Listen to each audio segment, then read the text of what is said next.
Hi, welcome to Look Into the Glass. Today we have, of course, Sela and Giselle, as always, and we have Avonlea Lightstone again. So wonderful to have her here again. We're possibly going to be doing a whole series with her, and because of how wonderful she is. Um, Avonlea, thank you for coming back onto the show. Very excited to hear what you and Giselle are able to communicate with our audience today. Yeah, thank you so much, you two, for allowing me to come back onto your show. I'm really excited to be here. Glad that you came back. I'm really happy that we're able to come back and do another conversation because I know that there was a lot in your story. And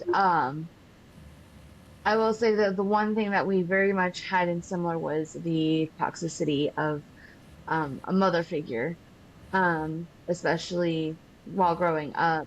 And I had a lot of questions, and I probably should have wrote them all down in all honesty. But one thing that from my experience, is I grew up with a very toxic mom, but I also had a very toxic stepdad in this situation. So both my parents were very toxic in around me. My mom, she still did everything she could to make sure I was taken care of. Like I still had food, I still had a roof, and but there was a lack of attention. Um, and there was moments where there was love given to me where it's like, oh, spontaneous, we're gonna go to the lake or we're gonna go see, another grandparent out of town. And that made very a lot of situations very conflicting and confusing to me because it was one moment she was an amazing, awesome, communicative mom. I really couldn't go to her about things. I knew she would still flip her lid and lose her shit on me. But then again, and that, and that was the other part where I knew that if I did one little minor thing wrong, it would be all hell broke loose. Whereas, your mom was everything you did, you were good, and everything you did was wrong, no matter what. Yep. Yeah. And how did that make you feel? Like, was it confusing when she went from loving to the abusive? Yeah. It was really confusing because when I was in India, we were, like I mentioned, we were groomed to be the best version of ourselves for our future families. So we were taught to like clean. We were taught to care for the younger kids, and so when we arrived to my new home in America, and we were doing the things that we were taught that naturally came to us, uh, we were being rejected, and as a 6 year old, and my sister was 9 year old, we're that's still young. Kids can't like try to figure out like a parent, a new parent, and where they stand because there's still boundaries of like what you can do and like where you can cross, and so we just kind of like try to do what we were taught to that naturally came to us. And when we were rejected, we just couldn't understand why she was rejecting that. Like it just wasn't making sense. And she wasn't explaining anything why she didn't want us to help out. It was, okay, you cannot do this. Here's your punishment. Like, why would you punish a kid for helping around the house? Why would you punish a kid for just being useful? That doesn't make sense to me. Like someone that's adopted a ton of kids would find use in allowing a child to like pick up those little pieces that is like really hard for a mother to carry because she has so many children to care for. So that was a really confusing because she would complain a lot, saying she wasn't getting the help that she needed. But when we would step in, like our dad would say stuff like, "Hey, yeah, just help your mother out. She just has a lot of kids, whatever." So we would do that. We would just like kind of step in and help her out, and she would just get upset. And Mhm. it got to the point where we would like quietly, like try not to be seen and just try to get things cleaned up without her noticing. It's kind of like, it's really disgusting when you're doing a good deed and you want to fit in, but you have to do it behind the scene, try not to get noticed, and then hopefully the credit will go towards one of the siblings that she cared for, just to be able to like get the work done. And so there was times where we done that is okay, well, if this is what my dad is telling me would help her, maybe we just have to be very quiet about it and be behind the scenes, hoping not to get seen. So we got to a point where we recognized her footsteps when she was walking. We knew if it was my mom or if it was, we recognized a lot, even like Just the all my driveway. kids know my footsteps. They do. They know my footsteps going across the house. Yes, they do. Yeah, it's crazy Even how my we can younger notice ones, that. my youngest, no. But like even the my 18-year-old that lives in the house, because she's seen a lot and remembers a lot too. Like just me walking across the house wakes her up. And just knowing that really fucks me up. Like and she has been the one, she's literally the one that never seen in like never got it was never like focused at her. Like she was the one that it was never focused at. She was one of those ones that was able to escape that. She just knew how to escape that it being focused on her. A lot of the times it was focused on Giselle because a lot of my unhealedness happened before even my second daughter was born, you know.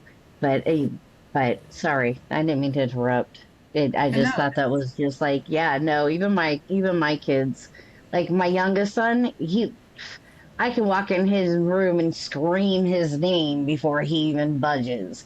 It's like, but like my other daughter, my second to the youngest, like she literally says all the time, "Nope, I heard your footsteps walking across the house." She says it all the time. Yeah, it's really true. Like kids that go through like extreme abuse, they start How picking up. triggering footsteps can be. Like that's Yeah, fucked up.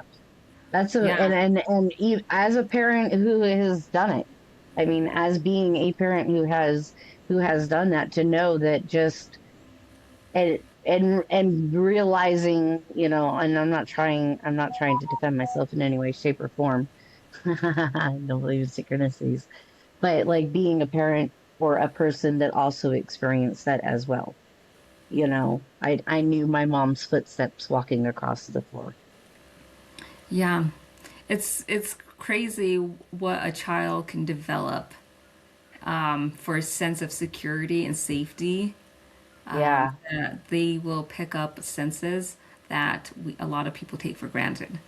Like, like I could tell a difference between when my dad would wake up and go get ready early in the morning between him and my mom. So if I heard my dad's Mhm. footsteps, I knew I was safe and get up, get ready, head out the door. If it was my mom, like, okay, what do I need to do? What's going Where to do I come need through to that go? door? Like it was like find the exit door or whatever Hmm. you can do. Yeah, it's crazy. But yeah, it just kind of goes back into like recognizing like even when my mom was doing dishes, you knew like how she did the dishes and the sound that would come off of like the dishes. Yeah, you just knew. So you knew like, okay, do I need to I'm go in? being painted black right now. Right? That's the kettle. I am the kettle over here, and I'm just being holding myself accountable. Just so I went to, I guarantee you, like just by the way the way the vac thing, the floor was being vacuumed, he would be able to tell exactly what kind of mood I would be in.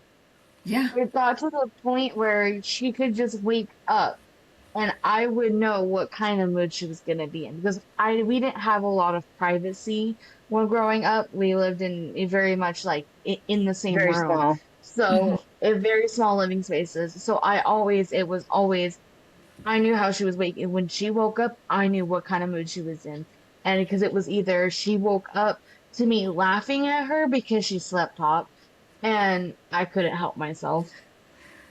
I couldn't control the laughter. That was too funny. Or she would wake up screaming my name, and I mean full blown screaming at me like I completely just demolished the house type like and you know and this isn't her sleep all the time. I would wake up to her screaming my name, and I always did something. It was always fucking Giselle, and that was a I always it was always I did something every time. And it didn't help that I had another adult in the house that was pinning everything on me. The dishes weren't done. Oh, that was Giselle's fault. Oh, the house wasn't clean. That's Giselle's fault. Oh, this wasn't done. That's Giselle's fault.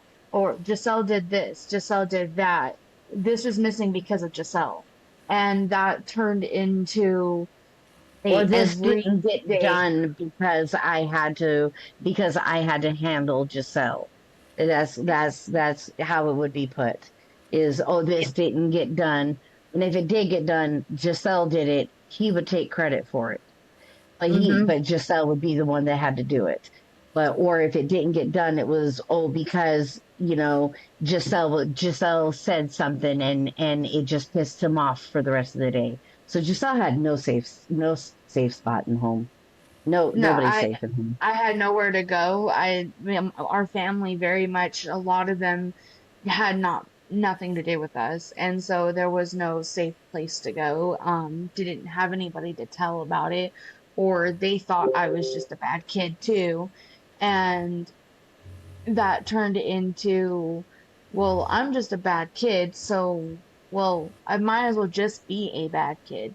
And that turned into all my back talking. That turned into my attitude. That turned into just everything that I tried to be good.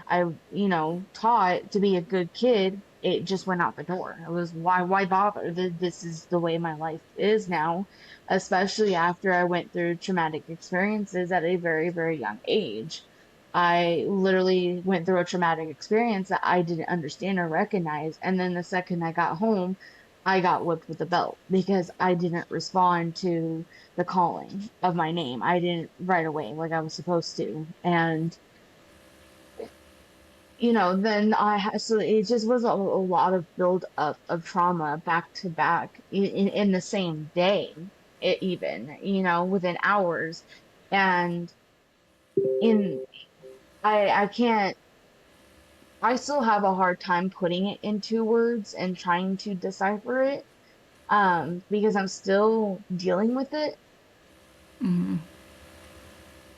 So, and then the more I talk about it, more comes out, and it's like, oh, that happened too.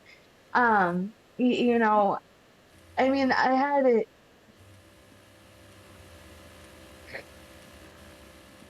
It's a very, very confusing because I always stood by my mom no matter what.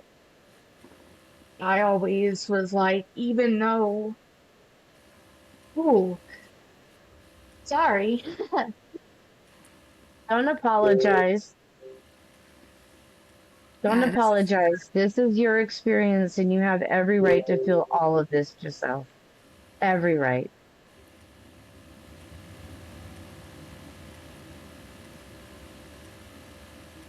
Sorry, I really didn't realize how much I didn't heal from that.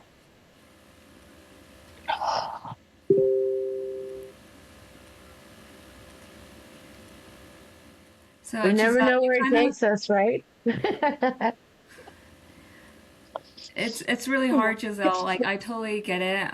You remind me a lot of my older sister, especially in the way where you've been kind, you've been helpful, and when a child is pretty much placed in a role of almost like a caretaker, and they do what everything that a child should do, except for being a child.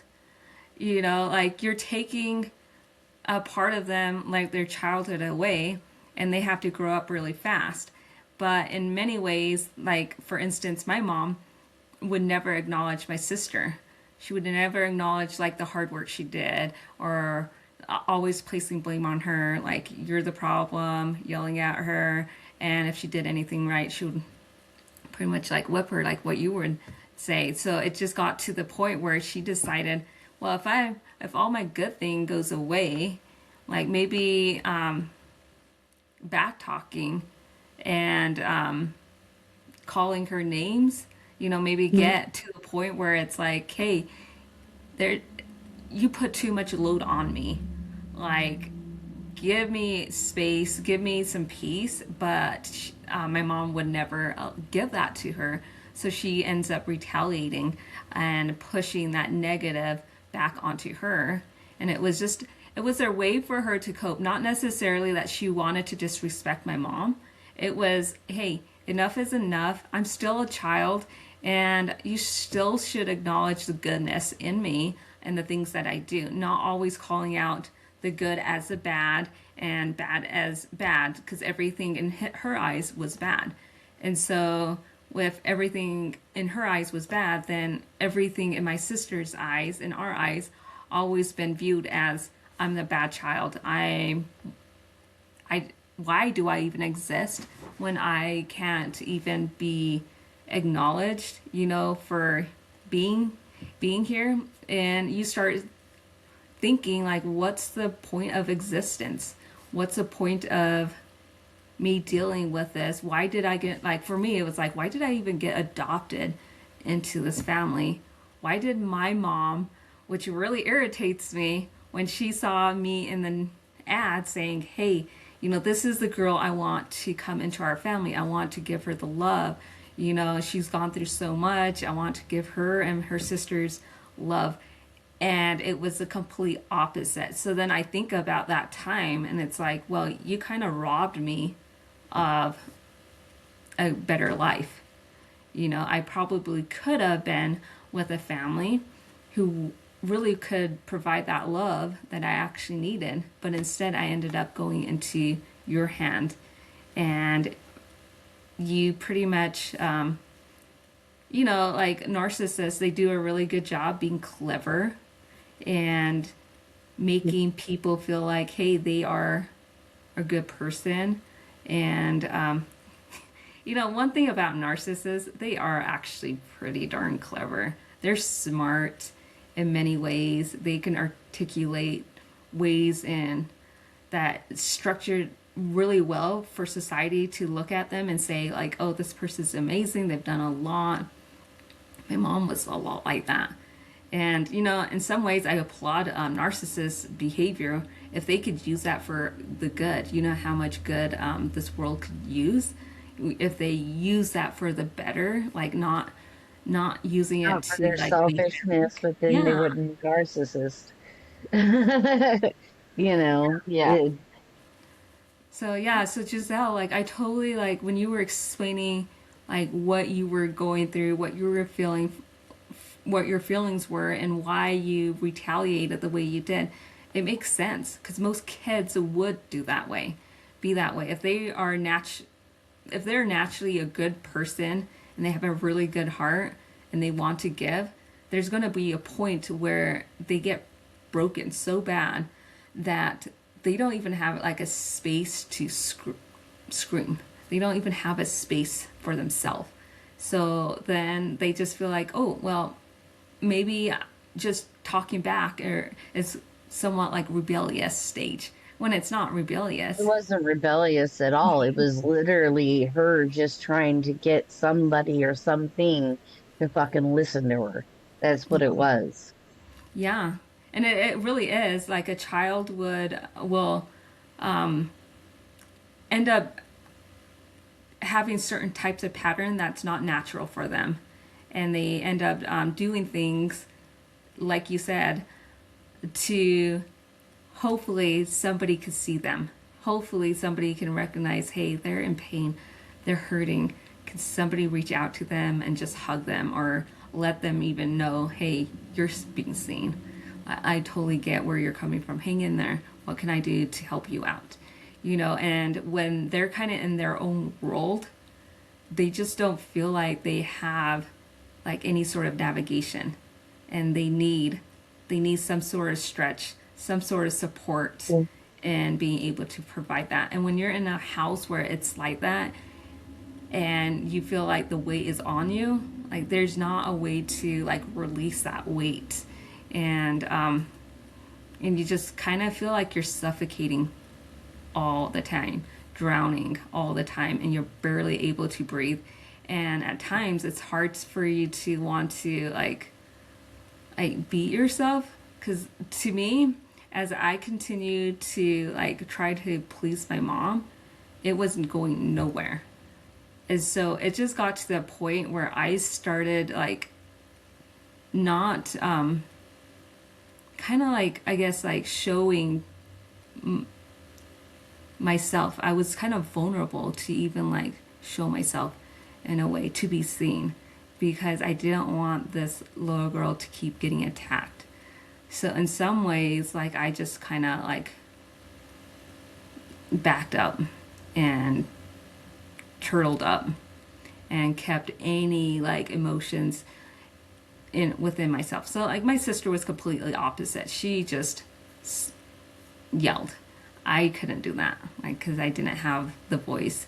And Mhm. my mom, she would just expose things about me that kind of made you feel naked, and you didn't want, like, I am very reserved in many ways because of how she treated me.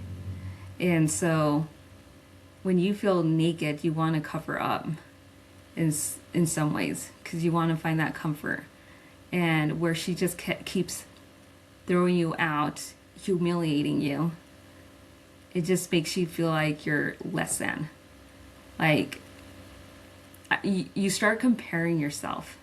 Like, I'm still a Mhm. child, and I'm no older than these other kids. Why me? And you can tell by the tone in like the voice, and you probably can tell this, Giselle, by the tone in the voice, at least of my mom and my siblings, when they start talking. And you can see that if you're, what is it that they're talking about? Is it about you? And what I did, when my mom had like a certain tone and it echoed, like even like small whispers, you could start hearing those whispers. And I knew, okay, this tone isn't a tone that she would talk to my grandma like. This is a tone that she was just gossiping. And I actually wanted to hear what she was gossiping about. So I would go right next to her window.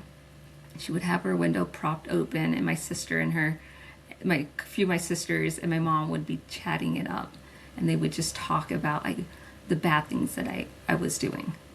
Like, hey, no, she's not really going to basketball practice. She's actually doing sexual things with the boys. And so it's like, oh, she's not going to get a car for her graduation because she's just going to go out of high school and she just get pregnant like her sister. Stuff like that you would hear, and a kid shouldn't hear that about yourself and coming from your mom. Yeah. But I remembered always like wanting to hear that because I wanted to prove that whatever she said, I wasn't that. And so I used it more for like, okay, well, if she feels that way, I'm going to make sure that I'm not like that, because I am not Mhm. like that. But this is the vision that she has of me, and I'm not going to like allow her to have the pleasure of seeing this become a reality. That's not my reality. And so That's kind of, I ended up usually using that for the better and stuff, and it's just That's for the how heart. I kind of with my father. That's how I used it as my fuel to not be, and Giselle used she did a lot of the using the naysays about me as her fuel to actually be better. Like Yeah, because I had a lot of family outside. Like I said, family looked down upon my mom a lot, and I think that's a lot of the reason why I saw she had nobody. And who else should, I'm her daughter. I have to be there for her. I have a need to be there for her. She has nobody Giselle else. was my angel. Yeah. And so, but because I was always, no, my mom, she was still good to me in areas. And so, I would always tell everybody that's not my mom, or they would like her dad would sit there and talk to me and tell me how much of a drug addict she is and a piece of shit that she is, and that he would just try to do everything to pin me against her, and I couldn't. I could never be that person. And because they talked so horribly about her getting pregnant at a young age and, not finishing school or this and that, I was like, no, I finished school. I graduated. I was like, I wasn't gonna let that happen. And I literally I had people show up to my graduation just to prove I could graduate. And I had a lot of stress on me. I had taken care of people, her and my siblings and everything else. I had all that weight on my shoulders as I was a senior in high school in a whole new state. And, I was like, I'm not getting pregnant at, 18 years old. Here I am. It took me until I was 28 to have a kid. And I very much was one of those people who was like, I'm going to prove them all wrong. I'm not that kind of person because I had family that sat there and said she's going to end up like her mom. And I was very much like, no, I will not. I, not that there was anything other than her narcissistic and abusive ways that I couldn't, didn't agree with, but there was nothing wrong with my mom in other areas. She did her best. Yeah, it's so true. And as we start talking, you start seeing like a lot of patterns, generational patterns, and Giselle, you just end up being the one that stood up and said pretty much no to every single family member that looked at your mom as a way of like, no, she's not going to make the best of herself and look bad on her. And it's sad like families have to pin somebody down so bad because what they're doing is they don't want it's insecurity. They're really insecure about themselves because they don't want people to look at them and seeing the flaws within themselves. So rather than having the picture be painted on them, they need a scapegoat that they can throw the problems at, that they can throw people to look at. Like, hey, this is the person that is a problem. This is the person that is causing all this.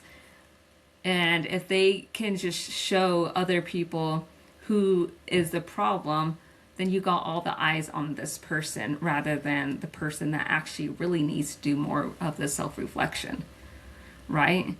And Yeah. so as they continue to behave this way, it ends up being passed to generation because we pick up the cues of what our parents, our grandparents are like, and we start trying to figure out, okay, where do I fit in?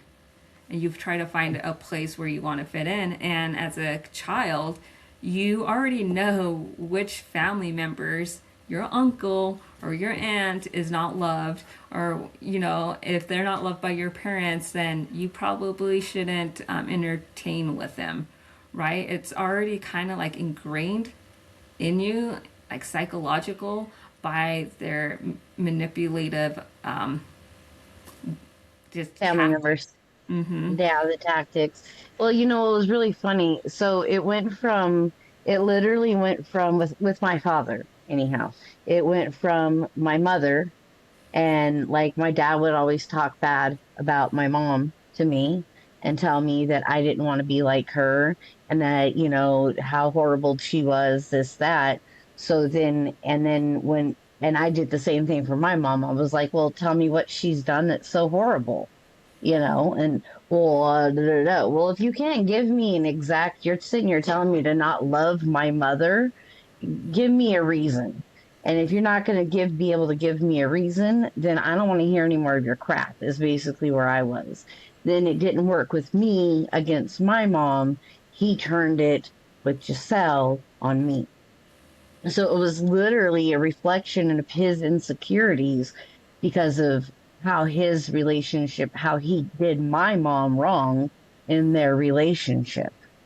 Like, it is so crazy how those dynamics really turn into generational curses. Absolutely. And it is. It really is a generational curse. And if we, and the best way to like really recognize what it is in your line is being honest with oneself. Even Mhm. if you are the golden child, if you can like step away and look in at your whole family structure and just see like where people are and how it's affecting your family, then you can see what one needs to take on to bring healing into them, into their line. And Mhm. at times the best way to heal a line is removing almost removing yourself from it, just saying like, you know what, this situation does not define who I am, and I'm not going to allow people to treat me the way they do.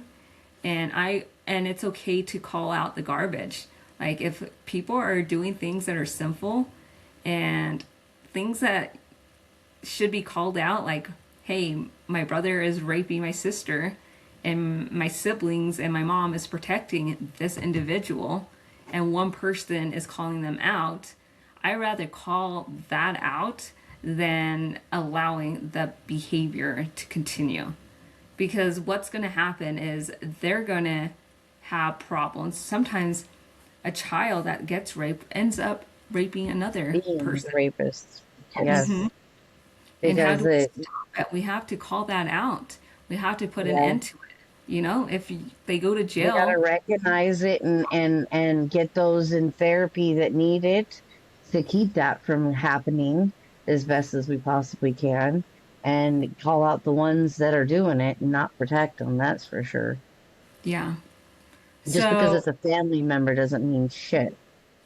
yeah, absolutely. And I don't have a problem calling that out. And we shouldn't. Like if I can Mm-mm. motivate anybody, just you really should you're helping your siblings. You're helping a family members. Even if you feel like you're a bad one for calling them out, you're actually helping them to get into a better behavior. Like get better with yourself because you want the best in them with for other people. So at times calling out their behavior is probably like the best thing that you could do for them. Even if you get called names and you get kicked Yeah. out, that's fine. Eventually, at least I don't know, like you don't have to, oopsie, my earrings fell. I'm going to take Oh, this off. that's crazy. I'm going to take That, that off. that was weird. But yeah, no, I think we just need to just recognize that, like, not to be in fear of just not calling those things out, and knowing that these curses are actually the spirit within your line that's keeping you from not having that happiness. So, as generational upon generation, that these attributes continue to happen, you got to cut that off. You got to cut the snake's head off right there. And Yeah. it's the spirit behind it. And if you absolutely love your family and your line and you want to protect your future generation, you got to cut that head off.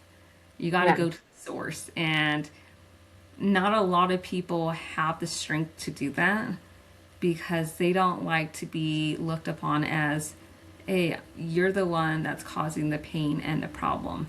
You're the one that's causing our family to be dysfunctional. You know, whatever name calls that they have, it's not. And that's where we really need to kind of stop and take a look at the at dynamics too, the family dynamics. It's the for the caller out or the truth teller is not the dysfunctional person. The truth teller is the one that's trying to stop the dysfunction.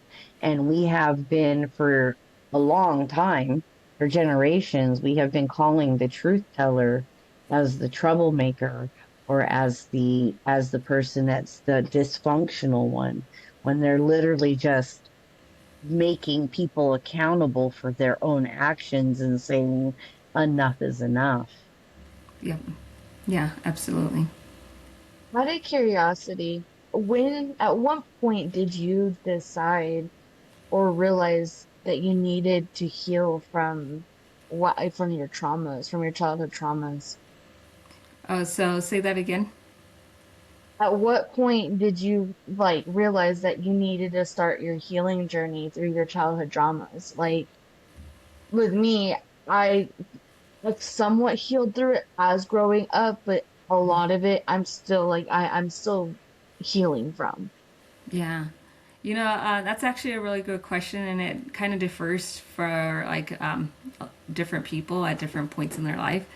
And some people, you know, are in so much denial that it takes years and years and years, even until they're like grandparents, that they recognize they actually have this dysfunctional and they need to like work on that. As for me, I kind of knew. So I had built a relationship with God at a young age. I didn't have anybody to talk to. So I used God. I used my prayers as a way to just feel Oh, like if I had anybody on this earth that I could talk to, it would be God. And I would tell him all my problems and good things. So I kind of developed this personal relationship with him at such a young age. So same. I intuitionally I knew that my mom was dysfunctional, and a lot of my siblings that would have turned out really great, but because my mom was a narcissist and she controlled the system, she kind of turned my siblings' behavior to behave in the same pattern that she behaves. And so I was able to see how an innocent child was turned to become almost like a beast in some ways. And it was just really sad because their innocence kind of flickered away, and it almost became like a way for them to like I guess a way to be protected, you know. And so I just want people to know that silence is not a form of like a lack of, like you don't understand. Sometimes silence, God has you to be, wants you to be silent, so in a way to protect you, protect your innocence, and also allowing the disaster that my mom was forming, it will eventually erupt. And by like speaking up and going against like his teachings, that I'm only harming myself. So he just had me like focus on just building a foundation, a strong foundation around him and how I could better myself. And as I was working on myself and wasn't talking much, you know, my silence was a way for my family to attack me. But it wasn't like, I wasn't like defending it and like I guess, reacting in a way they wanted me to. And they continued to throw those stuff at me because I just kind of took it in. But the silence is what God was pretty much molding me into. He was refining me, right? He was getting rid of like a lot of impurities and making sure that I was turning into a purified gold version of myself. And it wasn't until I was old enough where I could be on my own and I started understanding like what abuse was. When you're in an abusive home, you only know so much. Like you can get an idea of like the abuse that you're going through, and it's like, yeah, that was wrong. My mom is doing harmful things to me. But it's not one until you step out into your own and you start seeing society how it really is, and you start seeing peers your age and how they cope and laugh, and even like being able to make friends. Like you just start seeing just how crippled you are and broken you are. And you don't want to feel broken, but you're trying your best to like be normal in some ways, but you're always cautious. And so when I notice those patterns of, okay, I'm trying to please these people, but I can't be myself. Why am I pleasing these people? And then you recognize these triggers. Oh, it was from my past. This is why I behave the way I do now, is because of how I was treated then. This part in my life is still being affected. So once I recognize that, hey, there's still a lot of problems, internal damages within myself, and I really cannot help other people until I like help myself, that is when I realized I needed to be able to do more self-reflection on myself. And I got pregnant pretty fast after I got married. And I think it was at that point when I was so angry with God with that, because I did not want to have kids that fast. You just don't tell God your plans. He just kind of laughs Yeah. at your plans because it Yeah, didn't work out for you me. can tell them all you want, but yeah, it's already planned out. It really is, and because I was telling him, okay, when I get married, I want to graduate. I want to get a degree. I want to have kids around like 37. Like I want to like take care of myself, because I didn't feel comfortable having kids right away because I was completely broken. And I knew if I had kids, I didn't want to take on a lot of the damages that my mom inflicted upon me and me throwing it on my children. So I Yeah. recognized that, and I was really upset when I found out I got pregnant, like How old six were or you? 7 months. Huh? How old were you when your first Oh, kid? 22. 22. Yeah. Okay. Okay. So And, not terribly young. well, to me, that's terribly young. To you, terribly young, but yeah, but like just society wise. Yeah, society wise, it was for me like maturity wise, like that was like still so young because I felt like I was still trying to make up for a lot of the growth that I didn't have, and I was Hmm. still doing that like where my peers were like way beyond that, and I was stuck at in my 20s trying to work through this. And I think about that, and I think if I were not to have kids and waited until I was like late 30s, I don't think I would ever really reflect on my life with my mom, because I would just ignore the problem. I would just throw it to the side and not acknowledge it because I don't want anything to do with it. I can just go on my own. Whereas now I have a child, and a lot of emotions come up, and you are trying to to be the best version of yourself. but also not carry on this patterns that your family's traits had to put it onto your kids. And I just became so emotional during those times because I would get triggered by so many things. And it was like God's way of not allowing me to ignore the situation. And he knew like I would struggle with this problem if I didn't like work through it sooner.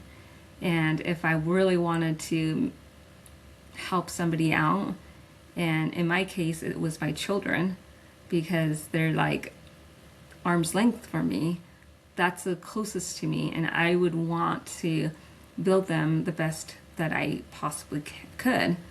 But I also needed to not like, I needed to work on myself. And that, Giselle, is when I really recognized, hey, I needed to go within myself and do some deep healing. There was things that I ignored, and things that people would say, stuff like, oh, your mom only got you because she gets money from the government. She gets paid for that. She didn't really get you just because she loved you. I would hear that quite frequently, and as a child, that's really hard to take in, because in India, I was told like, hey, there's families that want you, they love you, and they want to be part of your family. And then you have this kind of echoes where people are saying like, no, they don't love you, they just wanted a paycheck. They wanted you guys were slaves pretty much on their ranch. And that was just really hard to take in, even though I knew it was true. And so I had to recognize that by being in denial, I'm not going to really fully be able to heal myself. And once I recognized, hey, the truth of it, and even though that truth does sting hard, like it's better to just acknowledge what it is, and so then you can move forward. And you don't have to carry that pain, because all that pain that I was carrying, it's just pretty much protecting people that damaged me. And it was a way for me to like love them. And I was inflicting that within myself, holding that within myself. And you probably can understand that, Giselle, and even you too, with your mother and how your dad was treating you. And we just kind of like, it's really sad. We end up taking this form of neglect and we throw it within ourselves, and we don't project it on somebody else because we know how that hurts. When somebody project that onto us, why would we want to throw it at someone else?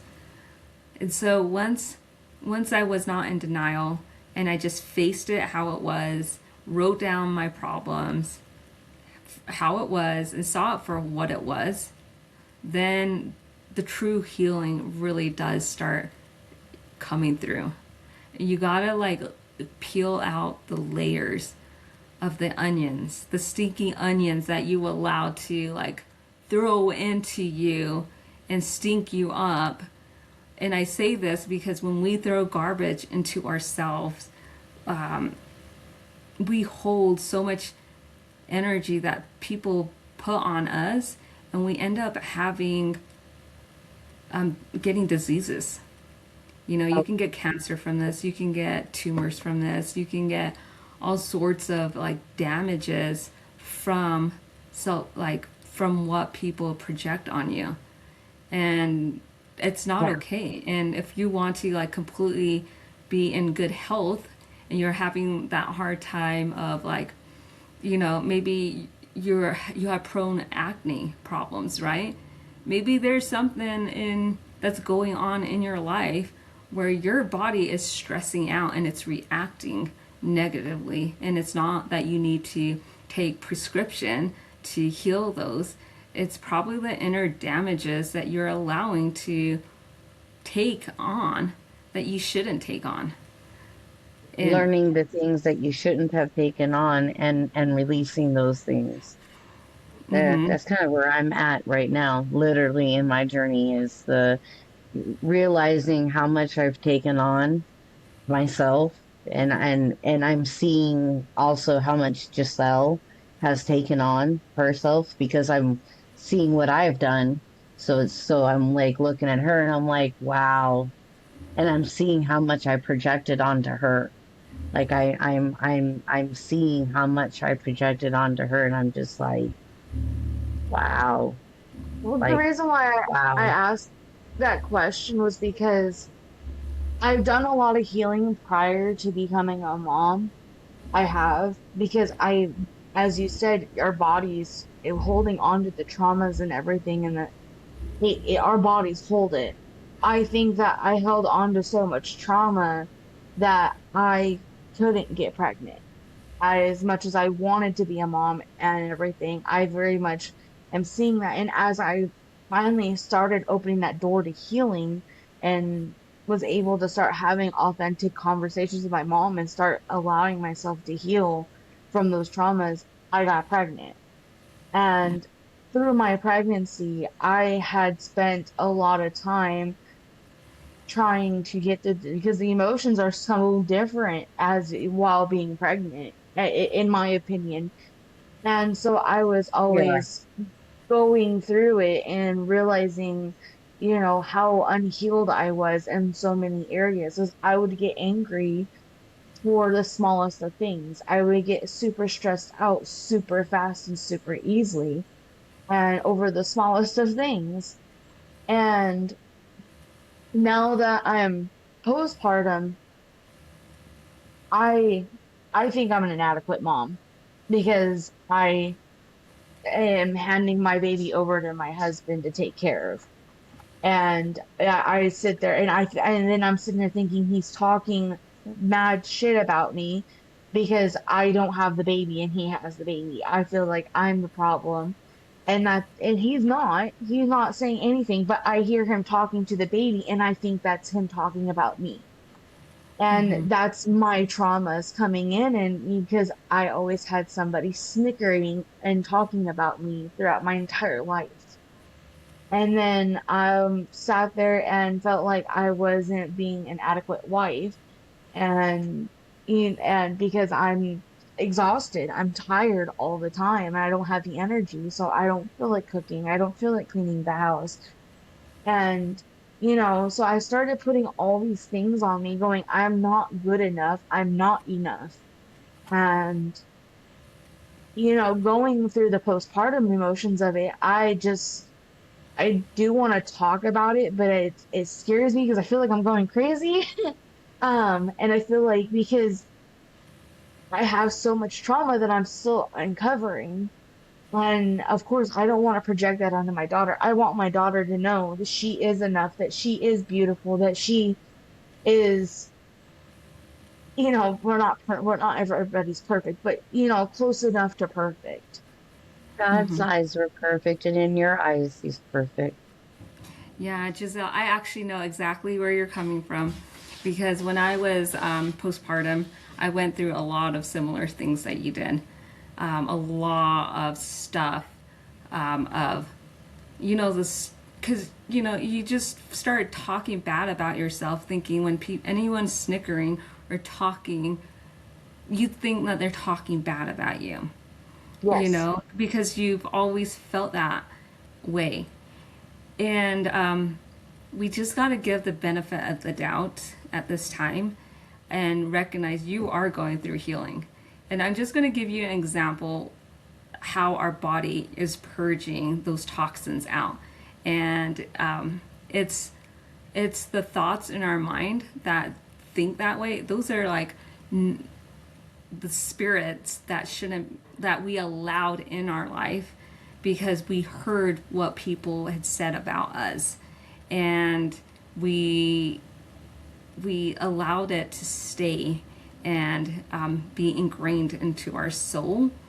And so as you're healing, those thoughts are starting to purge out, and you start thinking that you're a crazy one because now you're seeing two different patterns, two different thoughts coming up. You got yourself, that's your true self, that's like, you're, why are you thinking that way? That's not what it is. But then you have those feelings where you actually felt that, like, no, they are talking about me. I am bad, and this is not okay. Like, he's gonna leave me. You know, it's just, it's a way for you to stay in that fear and not heal through it. And by staying in that fear and you allow that to absorb, it wants you to keep that fear within yourself. But once you recognize, hey, those thought patterns actually can affect my relationship, I'm gonna have to really like work through this because it is coming up. Let's see what it is that I need to do to fix. And as I was working through that with my husband, and I don't know if I told you about this in our last video, is I projected a lot of my problems onto my back where my burns were. And my burns was like a rhino's shell. It was just so hard because I never had a time for my body to completely heal because I was putting so much stress. And my mom and my family, I was a scapegoat. So every problem that came into our family, it was thrown onto me. So there was a sense of fear always in my body. And I was not okay to cry. So I was cry to myself to sleep. Made sure nobody heard me cry because that was a sense of you're not strong enough, that you're And weak. also, what else are they going to be saying about you when they hear you cry? Yeah, Mhm. exactly. So it just kind of adds on to that. But during this healing journey, I remember like for a long time, you could throw like this needle from this earring. You could poke this needle, and I would never feel it because that's how hard of a shell and nerves just kind of like stiffened.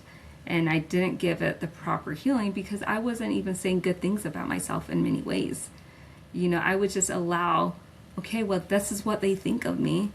I am ugly. I am, whatever it is. And you're poisoning yourself.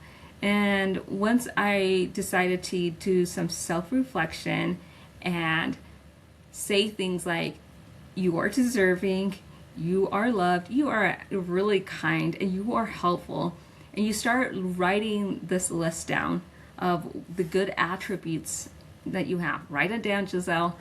And you will see by writing that down, you're releasing a lot of energy, like pent up negative energy that you no longer need. And what actually ends up happening is the words such as I love you or you're good enough starts replacing those thoughts of they're talking bad about me. What do I do? Like, I need to hide, just stuff like that. You start replacing that. What is actually happening is you're starting to heal certain cells in your body. Your body is so equipped to healing, even from past trauma. And as it starts healing in the cells, it starts, like with me, like my nerves started to come alive. And my skin started getting softened. And I could feel nerves and senses that I never could feel before. I allowed myself to be allowed my husband to hug me in a way that was needed. And I allowed him to help me. So I allowed him to just get in a way where I was not comfortable allowing anybody to come near me. And when I decided, you know what, I'm going to trust this person and I am going to help myself and he's going to help me, what had happened is my body started healing. I started getting sensations in my back, in my nerves. You can poke a needle and I could feel it, and so that was my trauma with the fire happened when I was 3 years old, so many, many years ago. And your body has memories.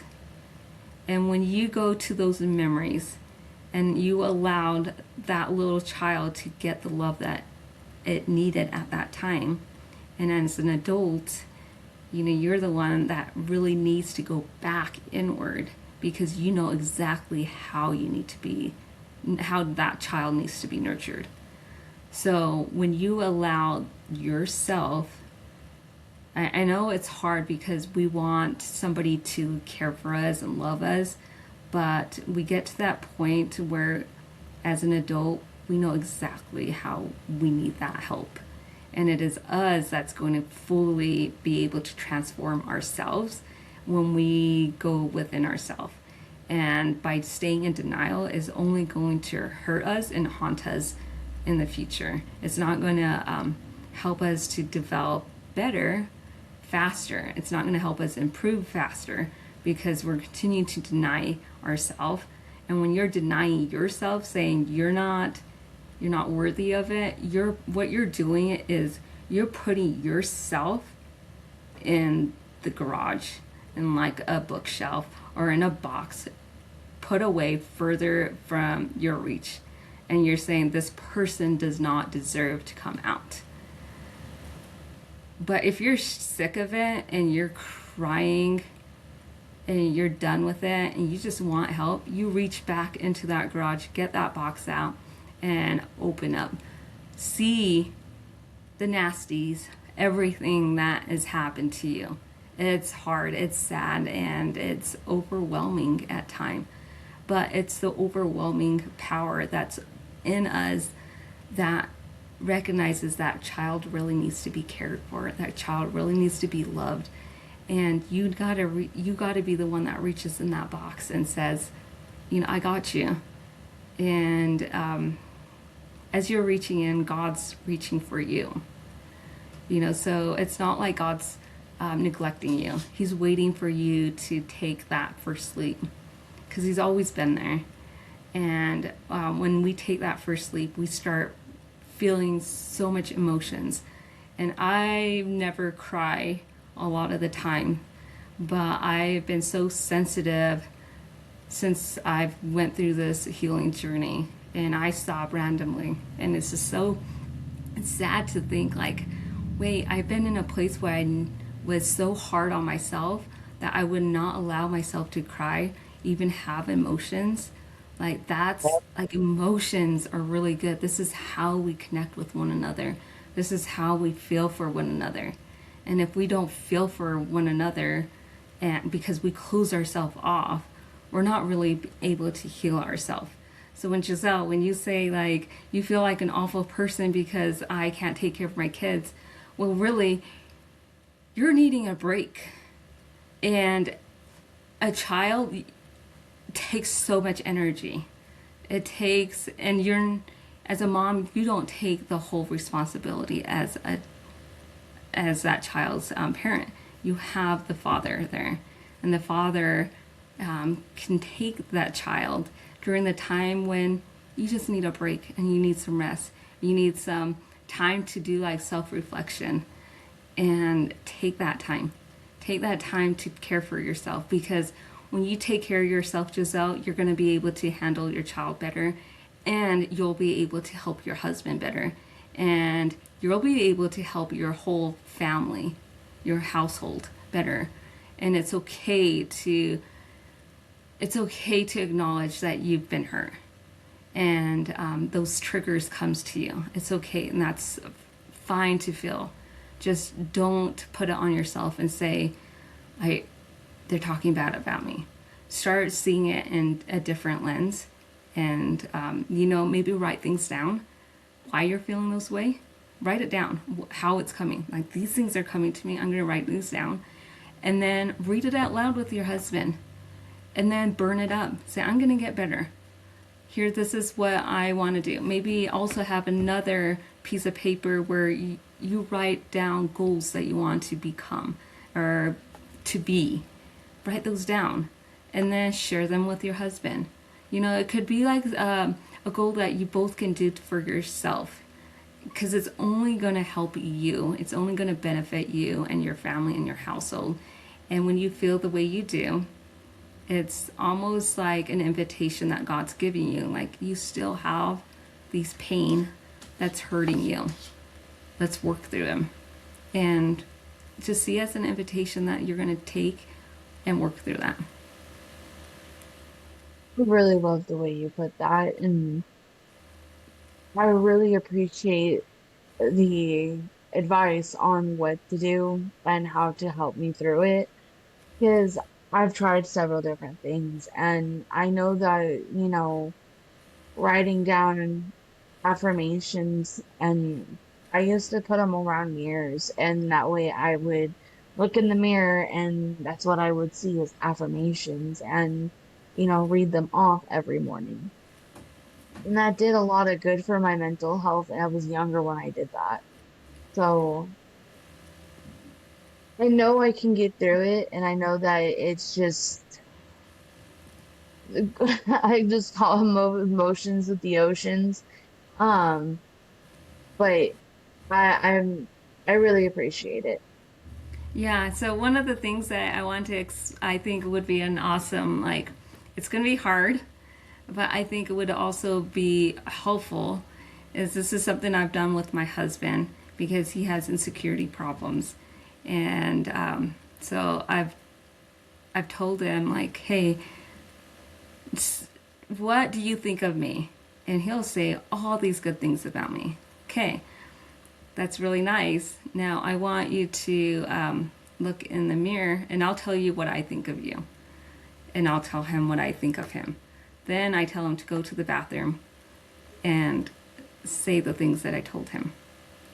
Like, you're good looking, say those out loud. And if he doesn't feel that way, say it until you start believing it. Because if your husband feels that way, if your mom feels like says all these good things about you, you need to start accepting that and seeing that as truth. Because as hard as it is, we people that's been abused and crippled, if you notice, they don't taunt or they don't flatter themselves and thinking that they're sexy, all these things because they're so completely hurt. Absolutely, absolutely, especially like the sexy part. And so, yeah, Mm-hmm. that's always for women, anyways. For me, that's the first place it goes. That's Yeah. the first place. Take away that little spark, take away that little fire, and then there goes the rest. Yeah. Hmm. Like Giselle, you're like beautiful. Like you don't even realize when I first saw you, like your smile just like lights up. And you have like the cute rosy cheeks. Like Hmm. it's just like the cutest thing. And I could just keep going on and your laugh and it's just contagious and it's pure. Okay? Not to mention You're gonna that make me she cry. is, not to mention that no matter how hard she is on herself, she is a spectacular mother. I mean, I'm not talking a good mom. I'm not talking one of those moms that just got on cute. No, she is a spectacular mother. Yeah. Like, just hands down, I am in awe when I watch her with her daughter. Hey, Giselle, Oh, like look there's your at cue. there you are. Okay, like look now this is the hardest part is going into that mirror and repeating exactly the things that your mom and I have said and what your husband will say to you. You're going to have to look in that mirror and acknowledge exactly and take it in. It's going to be hard and you're going to shy away. You're not going to look at yourself and you have to stay on it and see how this can help you. Because what's going to help is you're going to boost your confidence and you're going to shed a lot of layers within yourself and you're going to transform yourself into not saying that you're not beautiful, but you're going to be so bright, a light that people feel that there's something about you that I want to get to know you. And you're going to be confident and you're going to tell these people who you are. You're not going to shy away. You're going to tell them. And then they're going to feel so good about themselves and they're going to want to be better because they've met you, So it kind of works. And I'm not going to say like you're going to heal overnight because I'm still working on a lot of things myself. It's just you're going to start seeing things in a different way. You're going to carry yourself in a different way. You're going to be overwhelmed in a really good way, right? It's just a really good, overwhelming feeling of And joy. you deserve that. Hmm. You absolutely deserve that, sweetheart. You deserve to be overwhelmed in the most beautiful way possible. Yeah. Thanks for making me cry this episode. You're welcome. We are on a roll today. Thank you. I will Yeah. I will definitely I like that. I like that aspect of, that going in the mirror and repeating those things to myself and, because I don't ever know what to say to myself sometimes. So having somebody, go, this is how I see you. I like that idea and thank you for that. Yeah, it will be hard, but I think as you keep practicing it, you'll start being better at it and you'll feel comfortable seeing yourself because we need to get to the point where we're that box is not hidden in the garage. We got to get that part out and we need to like Giselle, would you when when your baby starts growing and it starts walking, what are you going to do as a mother? You're going to put that baby in front of the mirror and you're going to say how the adorable things that baby has. And that baby's going to giggle, it's going to see the mommy's face just brighten up and it's going to feel it, right? That is the same thing that you're going to have to do for yourself. You're going to have to repeat the things that your mom or even I or your husband or somebody close say to you, good things, qualities, and you're going to have to take that in and force that smile. I know it will be hard at first, but generally, as you continue to practice in it, it will naturally come. And it will be so good. It'll be worth it. Honestly, it will be worth it. Well, next time I will give that a go starting today, and then next time we have you on, I will tell you how that's going. Yeah, yeah. Let me know. That would be awesome. In I all will be more honesty, than it's happy. something, in all honesty, it's something that I need to practice on myself just as much as, yeah, in all honesty. It Yeah. is something that and that's where I go. A lot of my stuff I see now how much I have projected onto her. I have projected a lot. I have projected quite a bit onto her. Yeah. And if we all just do this as just a way to help ourselves, like I Hmm. think we'll end up seeing the unique part of us that's it's important in this world. God didn't make us to be a pretty much like a twin. There's no one that had the same exact Nope. lifestyle or same look or even if you are twins there's something There's still different. differences. Hmm. There's still differences. We are made on purpose and with purpose. Yep. And we all have a part that we're supposed to help in this world, and if you can't help yourself and see the goodness in yourself, you're gonna have a hard time helping other people because to God you matter. Hmm. Each individual matters. He can't force you to change. He can't force you to make certain decisions.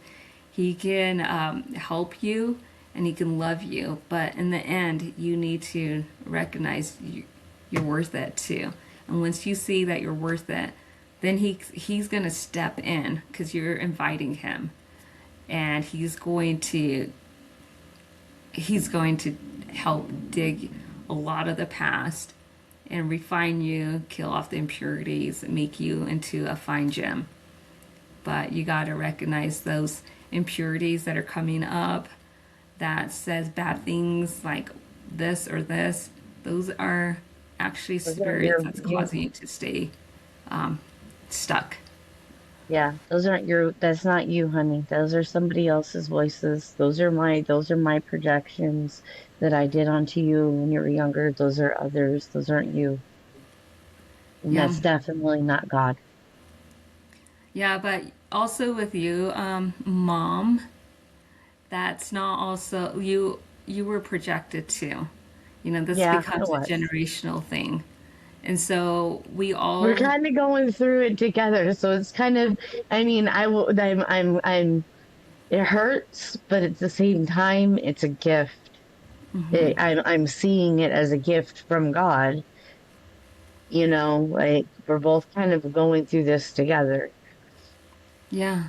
Yeah, we are. We're really going through it together. And but I will say that with us going through it together, it's allowing our relationship to build a whole lot more, and the open vulnerability between the two of us, it's nothing but the realest of the real. Yeah, Yep. I'm so thankful for the opportunity that you have given me, Giselle, every day. I just want to remind you, thank you you didn't have to. You didn't have to, but you chose to, and I thank you. Yeah, you know, I think I'm so impressed with you, Sila, that you're recognizing that it's a problem. Not many people recognize their problems, and it's hard for them to acknowledge it. And the fact, like, this is like you don't see this and this together doing a podcast. Usually, the one that's caused the pain is out of the picture and don't want the help. But you could clearly see that you both want to be healed and that you're cleaning out your generational line and you're both taking a stand. And I think it's so beautiful. And not only are you going to help your line, you're going to be helping many people that are listening to your podcast fix their generational lines. And the fact that even like people that may have projected their problems onto their kids, they might end up doing like reflection on themselves and say, hey, Hey, maybe I am the hope, problem too. hopefully they do start, 1221. Sorry, that's my number that I have seen. I believe in synchronicities. There's no such thing as coincidences in my life. In 1221, as you're saying that, my husband just picked up the phone and showed me 1221 because he's seen one of those 1221. Just as you were saying that. So Oh, to like that to me, I'm like, that's just huge confirmation. You can't make this stuff up. You can't make up the way God talks to us. yeah. But Avonlea, you have our calendar. Let's book another one. Okay. Yeah, I love I, having you on, and I thank you because you not only gave Giselle a lot of really good advice, but you gave me a lot of really good advice, and not only good advice in how I can heal myself, but how I can show up for her. Yeah. You know, I think Because we, I want to be able to show up for her.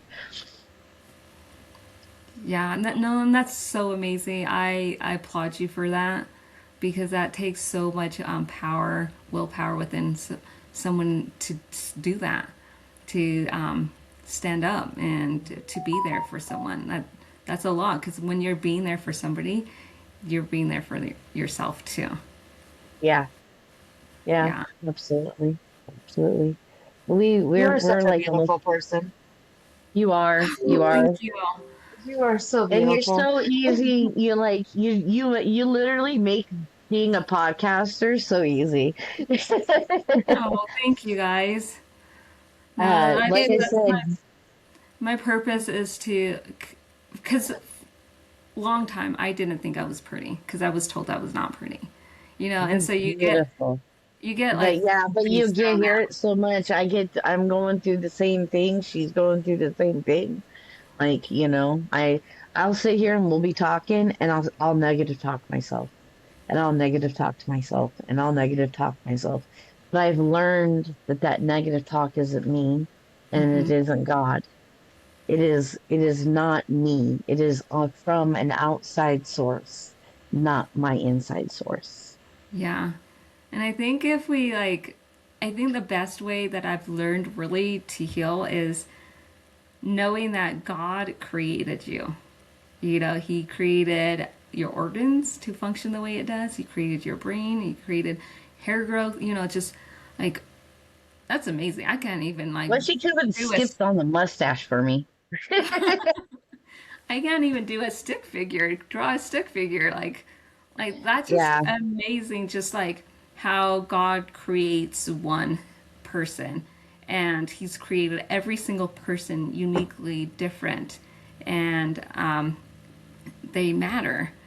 And so if He says that you matter, and that you're made in the image of Him, and when you do like self talk, like you're not pretty enough or you're not good enough, you're like what you're doing is you're actually hurting him because he's the creator. He created you, and really like it's just kind of sad 'cause I could never say that with my kids. And Giselle, I know you couldn't say that about your child. So no, we I have couldn't to say like that about mine, but that hit hard when that hit deep, Avonlea, when you just said that, because I'm a very faith-based person. God has been God has been with me through all of this. And when you just said that when I'm talking negative and I'm saying that I'm not pretty enough, I'm saying that to God. it is, and I'm getting goosebumps from it because I think as we're healing, we get to be a voice that God wants us to be. So He gets to use us. I And hope so. and so like you guys mentioned like you guys were grateful for my help, and it's just me just putting myself out there where I think that God will be able to speak through me, you know, and you get to witness a little bit of His beauty. And Yeah. so that's where I really want people to realize like, hey, if you're having a hard time healing, maybe if we see it in a different mindset and see it in the way that God sees us, like we wouldn't like call your mother ugly. We wouldn't call, you know, your daughter ugly. You know, we want the best of themselves. So you got to speak that way with yourself Yeah. because, you know, God created you in His image. And I we got have to been remember. working on that part. I have been working on that part on the, knowing that, especially having a granddaughter, a brand new granddaughter, I see her and I go, that's the way God sees me.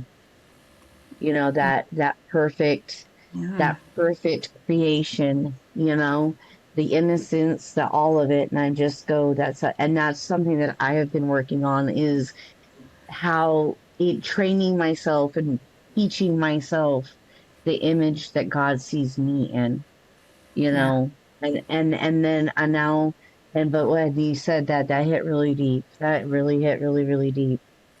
Yeah. And at times we say stuff like, hey, I'm not good enough, or it's only me that God doesn't like. I'm sure every single person have said stuff like that about themselves, like, nah, it's just me that He wants me to go through this, and I'm not good enough.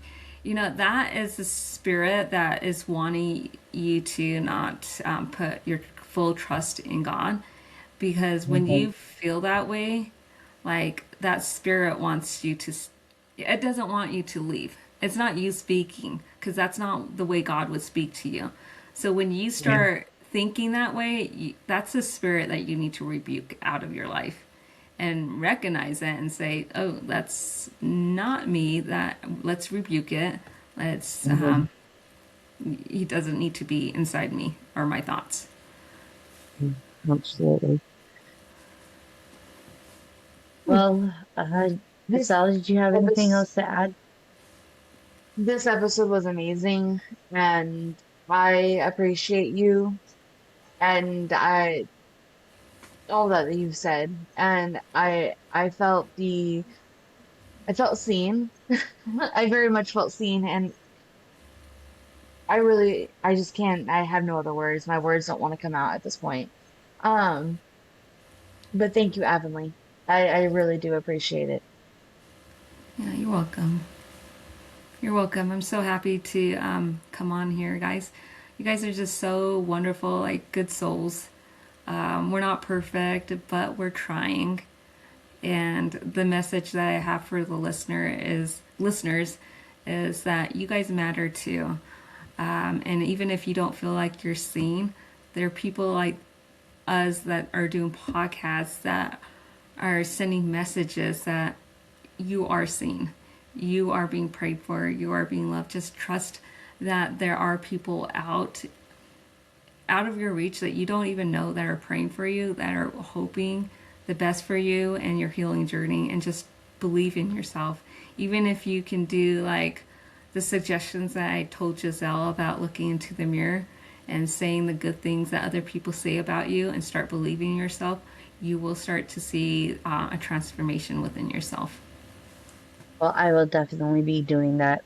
I can, Giselle and I will be calling each other up afterwards because I already have to do like power poses and stuff like that and tell myself that I'm safe.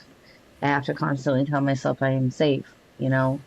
Um, so what's wrong with, and especially with what I'm experiencing in my personal life right now, beating myself up has been the first thing that I ran to. It was like, and I was fat shaming myself without even noticing I was even fat shaming, without even noticing I was fat shaming myself. So your idea on the having your husband tell you all the things that he likes about you and stuff like that, that I think is something that definitely will help. Yeah. Well, even And if it's just like, I know like even some husbands can be narcissistic, but try to find, like for listeners, like if you don't feel like your husband's the right person, find somebody that is a really good person that you completely trust, that's willing to do this exercise with you. Like it's Yeah, worth it. yeah, for all of our listeners, this is a safe place and a platform where we, are sharing our experiences and our healing processes. And if anybody wants to share their story or come on, even if you want to stay anonymous, you can email us at 12looking through THRU 34 the glass at gmail.com.